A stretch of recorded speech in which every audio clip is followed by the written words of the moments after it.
Hello and welcome to the Becoming Your Highest Self podcast. I'm your host, Macy Renee, and we are going on a journey together, my friend.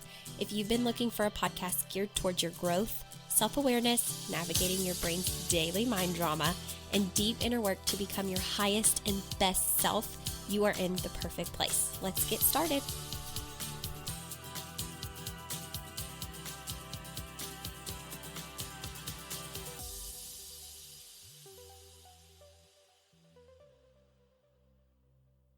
Hello and good morning. Welcome back to another episode of Becoming Your Highest Self podcast. I'm your host, Macy Renee, and if you're a returning listener, thank you so much for being here again with me. And if you are brand new, welcome. Hello. Thank you for being here, and I hope that you enjoy this podcast. So today, we're just going to dive right into the topic, which is going to be about manuals. In my Becoming Her program, which you can learn a little bit more about if you stick around to the very end of this podcast, I now have a little announcement at the end that allows you to learn more about that program. But in my Becoming Her program, I recently taught more in depth about manuals and what they are and how they serve us and the meaning behind it. And I think that it's something that would also be good to teach to my podcast listeners, even if it is just a little bit more of a quick run through, because we do tend to get very frustrated with people when they are not following our quote unquote manuals. And if you don't know what that is, you might feel like you're racking your brain trying to figure out why it is that you feel so frustrated with certain people in your life. So we're just going to dive in and briefly talk about that today on the podcast. And if you have questions, you're more than welcome to reach out to me on one of my social media platforms. Instagram is at Macy Renee _. Facebook is Macy Renee. And then, of course, you can always check out my website and get more information on anything at macyrenee.com. So let's dive in, shall we? Okay, a manual. I learned about this years ago, early on in my coaching business, and I thought it was brilliant for understanding myself and differences that I was having with other people. So a manual, theoretically, right? It's not like a literal thing that we have built into our brain, but theoretically speaking, it is like a huge book that is held inside of your mind, your processing system, your brain, however you want to think of it. It's this huge book. And in this manual, it contains everything you think is right, everything that you think is wrong, everything that you believe in, things that serve you, things that do not feel like they serve you. It is your book of beliefs. A manual is really like your book of beliefs. Now, the funny thing is that you have a manual, I have a manual, everybody in the world has their own manual. And this manual also contains how we believe people should act, think, speak, behave, feel, all of the things. It's like this manual is where we go to when someone is not acting the way that we think that they should, or speaking the way that we think that they should, or thinking the way that they should, right? It's what a lot of times creates our separation, which also comes into some ego work. So make sure you listen to one of my episodes about ego if you're confused about what that means in depth. But this is what a manual is. It's really like how we believe other people should think, act, feel, talk, all of the things. And we have this set of rules in our manual that we believe people should follow. And the reason that we have those rules, it's a lot of times the beliefs that we find important and things, again, that serve us. So when other people break these quote unquote rules, we can become extremely, extremely frustrated with them because we believe that everyone should know automatically how to follow our manual. We think that everyone should just be aware of what is in our manual and they should act accordingly without us having to tell them. So this is another reason why we become frustrated, because it's like, why do you not know this? Like, don't you know me? Like, this is a rule, without saying that, that's how we feel. We're like, this is our rule. Of course you should act this way. Of course you should think this way. Of course you should feel this way. Of course you should say this thing this way. This is my internal rule book. This is the way that I operate, and I would feel better if you would also operate this way for me. Okay, that's what a manual is. That's why we become very frustrated with other people when their manual is different than ours. So I'm going to give you a very easy example of this. Manuals. There are some people that have a manual around arriving on time.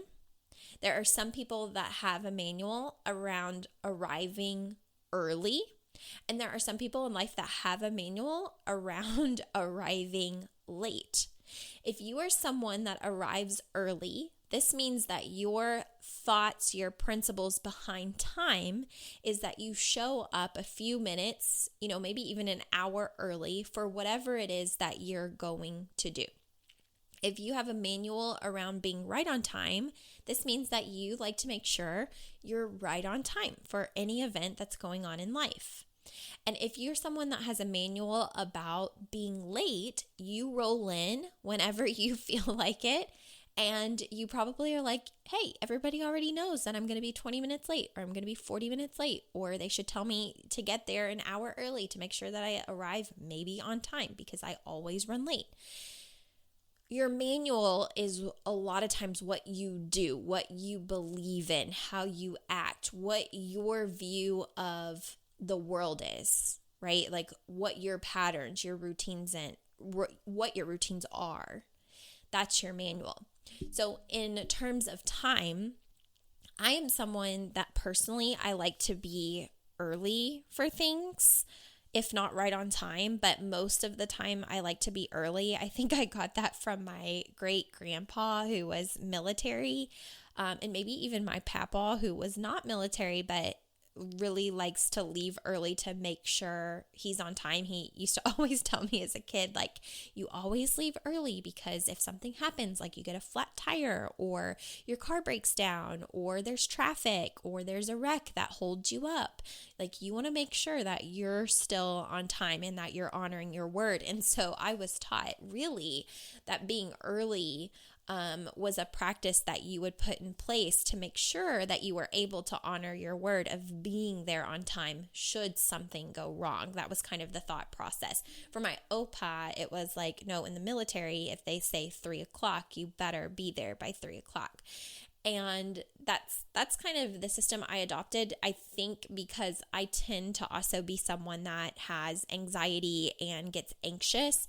So if I know that a party is starting at 7 p.m., I'm usually rolling in by 6:45 because I don't want to have to battle other people for parking. I don't want to have to freak out internally about where to park or where to go. Like maybe if I've never been to that location or that home before, I'm kind of uneasy about, the area. Like, am I going to go to the right door? Are we going to be able to see their address clearly? Like, this is the thoughts of an anxious person. Am I going to be able to see their address on the house if it's dark? But this is my manual. My manual is that you arrive early or on time.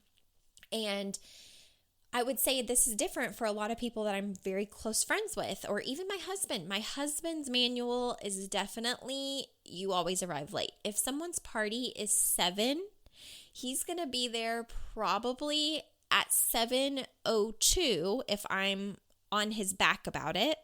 But if I'm not on his back about it, he's probably not going to get there until 7:30, 7:40, maybe even 8 or 8:15. Which drives me up the mother effing wall. I will just say, and this is why we're talking about this, because this is the epitome of manuals, okay? My manual is that you arrive early. That makes me feel better. That's what I think is correct. It's what I believe is right. It makes things a lot less agitating. Like you get there early. If something goes wrong, you have extra time to be there. You're honoring your word and being there at the time that the person set. Like there's just a whole lot of thoughts and beliefs that go into why this is a part of my manual. But my husband also has a lot of beliefs around his manual and why you don't show up on time and why it's okay to be late. And I'm not kidding you that we will drive separate to events because I want to be there a few minutes early and I know that he's going to be late and I cannot take it. So this is another thing. This is a part, like the second part of the work, okay? A lot of times what we do, if we're not aware of like our emotional intelligence, if we're not aware of how to set boundaries, and if we are just kind of someone that falls victim to a lot of our emotions and how other people behave, then when our manuals don't match up, we're going to be very, very upset. And this is what will cause a lot of tension in relationships. It's what will cause a lot of fighting. It'll kind of be like, why are you always this way? And then the respondent is like, I've always been this way. Why can't you just get that in your head? And then the other person is like, well, you need to change. And, it just becomes like this cycle of I need you to be this certain way so that I feel better. That's another piece of manuals that it's very tricky and complicated at times. It's like we want the other person to change simply to make ourselves feel better. So the only reason I would really want my husband to also be early is because that would make me feel better. And it would make him feel better if I could just be okay with being late, okay? So it is this tricky thing where if we're not very aware of emotions and how to navigate that and how to really work through that and even understand that our brain operates in the form of manuals, then we can get in a lot of ugly arguments with other people about you're just not like me and you just don't agree with me and you just like I can't be around you because we think way too different or we believe very differently. And this is where emotional intelligence comes in, of really being able to control your emotional internal energy and your mindset when it comes to dealing with other people who do not have the same manual as you.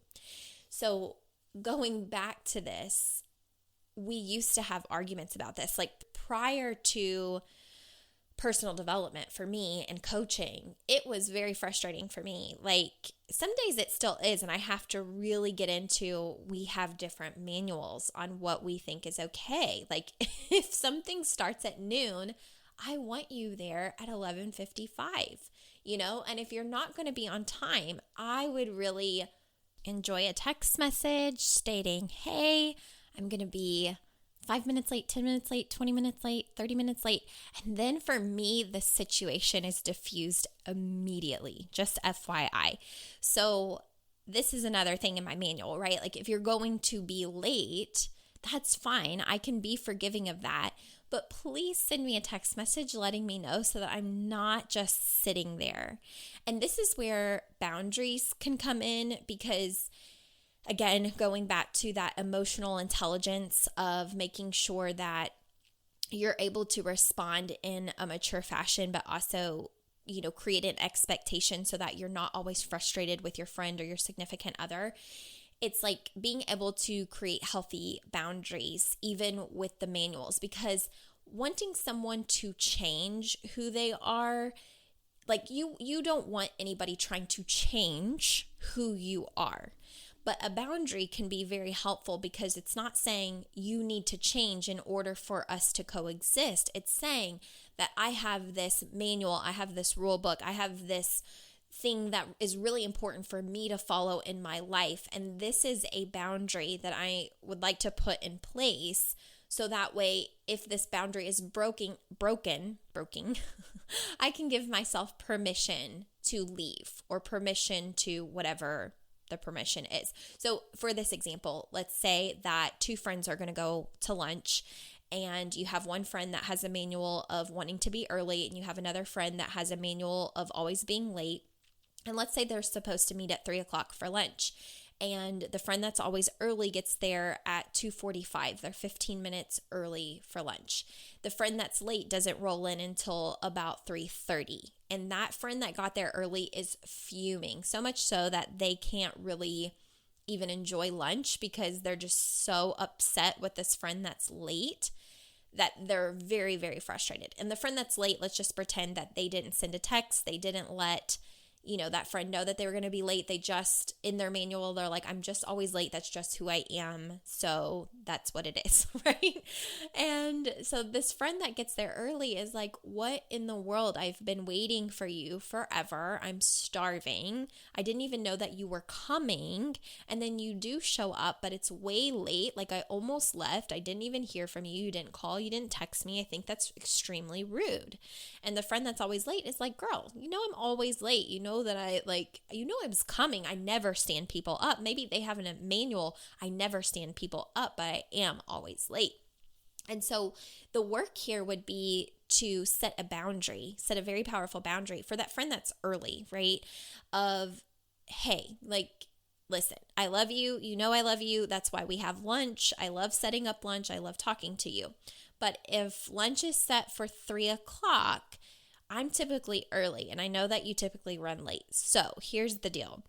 I would really enjoy a text message telling me that you're late, or if you do not, I'm just going to think that you're not coming and I'm going to leave. And you have to be very clear with that person and be like, listen, if you don't text me to let me know that you're late and you're later than 3:15, I'm leaving, or you're more than 15 minutes late, I'm leaving. And you have to be able to say that to them directly so that they understand your boundary at that point, okay? You can't just make a boundary in your head like, next time they show up 30 minutes late, I'm going to be gone, and never tell them that to where you leave the next time they're late and they're like, what the frick? Like, where is she? They have no idea that they've even done anything wrong because you didn't set that boundary directly to them to where they could shake their head and nod, yes, girl, I understand, or whatever. Okay, this is the importance of boundaries. If you've never listened to my episode on For the Love of Boundaries, make sure that you go do that. It's very early on in the podcast. It's one of the first episodes that I recorded.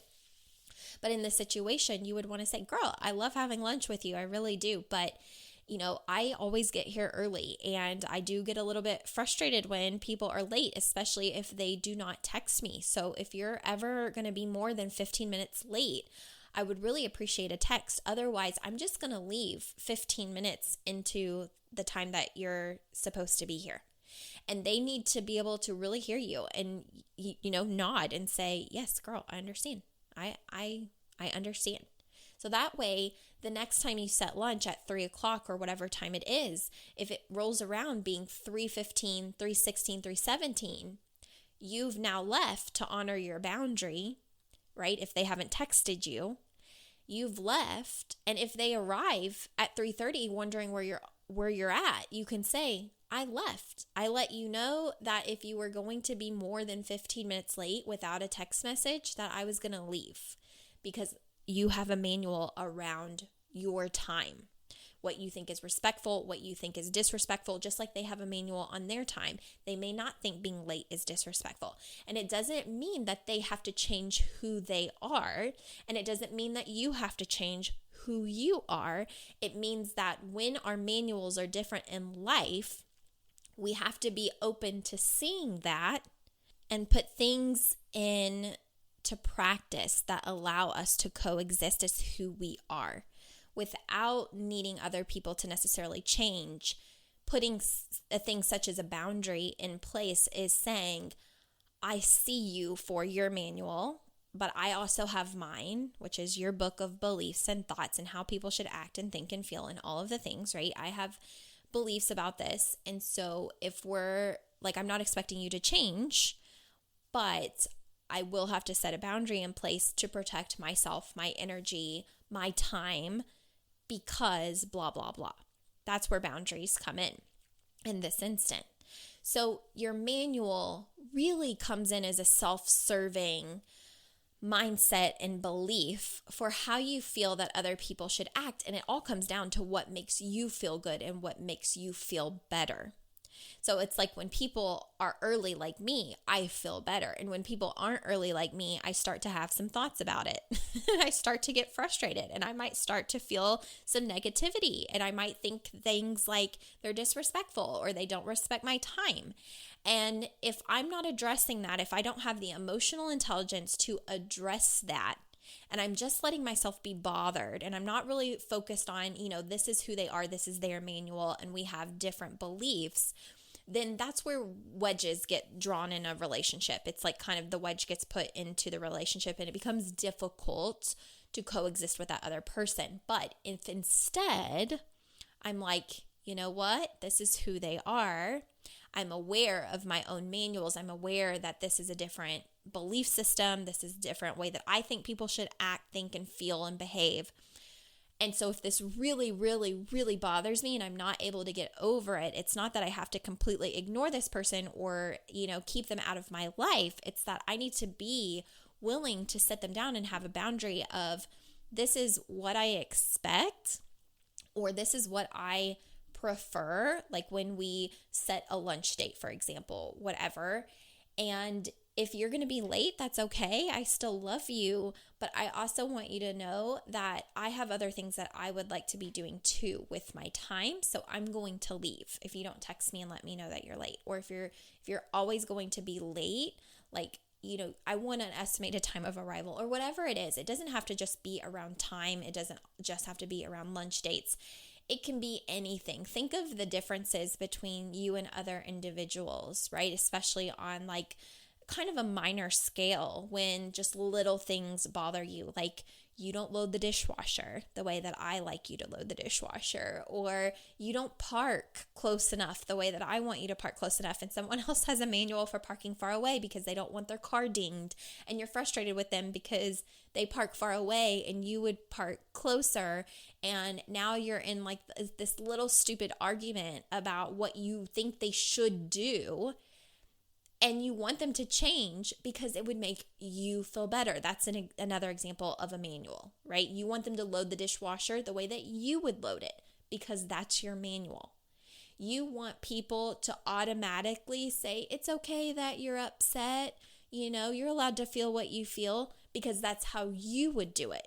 Whereas if they respond like, I don't understand why you're upset, I don't understand why you're crying, and then you spaz out because you feel misunderstood, it's because you have a different manual for how you respond to emotions versus them. They have a different response for how they respond to emotions.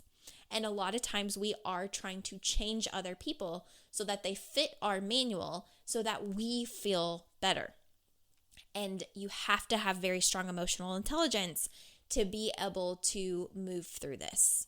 So if you want to work on this more, I encourage you to just stick around a few extra seconds at the ending, listen to Becoming Her.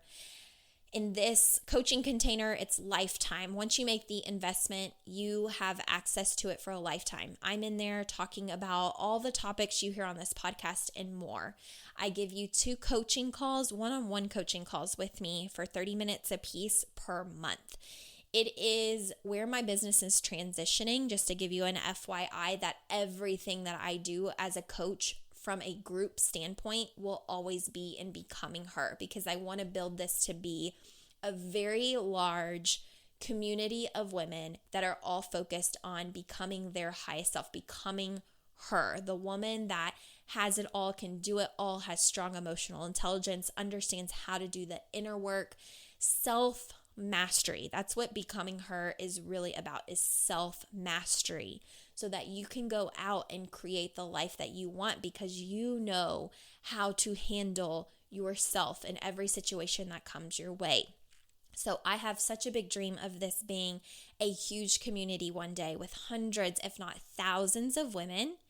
And I initially launched it in January, and I was kind of in this place trying to figure out, what do I want this to be? How do I want this to be? And so there were a few women that got in, and I've been making adjustments pretty much ever since. You know, even throughout COVID, it was like, what do I want? How do I want this group to be? How do I want my business to look? And what I've decided is I want all of the things that I offer to my groups. Like formerly it was Inner Mastery, my money mindset course. I'm going to put all of those teachings in Becoming Her. Everything that I do and coach when it comes to group teachings will be in Becoming Her. So you can either work with me one of two ways: one-on-one coaching, where you hire me for 3 months, 6 months, or 12 months, or Becoming Her, where you get in a community where I'm teaching money, mindset mastery, inner work, energy, everything that you're learning on the podcast. And you get me twice a month for one-on-one 30-minute phone calls each. And that'll be, I plan to keep that around until maybe the group grows so entirely big that just becomes out of my ability to give that kind of time, right? Especially if I have a lot of one-on-one clients as well. But that's kind of the direction that my business is going. And I thought that I would go ahead and talk about that on the podcast, because I do get questions about how can I work with you. And that's kind of the direction that I'm going. You can either work with me in Becoming Her, where you're learning it all, and we're building this big group and community of women all working on self-mastery, or you can work on with me individually one-on-one, where you have my undivided attention weekly for 60 minutes every single week. So it just kind of depends if you're looking for a coach and you're looking for more personal development in your life and learning true self-mastery of how to be in charge of you and your emotions and everything going on so that you can go in the world and create all the things that you want, then maybe one of those two ways is for you. So if not, I hope that you enjoyed this episode. I hope that you love the free content given on the podcast. And if you have any questions, remember you can reach out to me. I will see you all next week. Have a good week, you guys.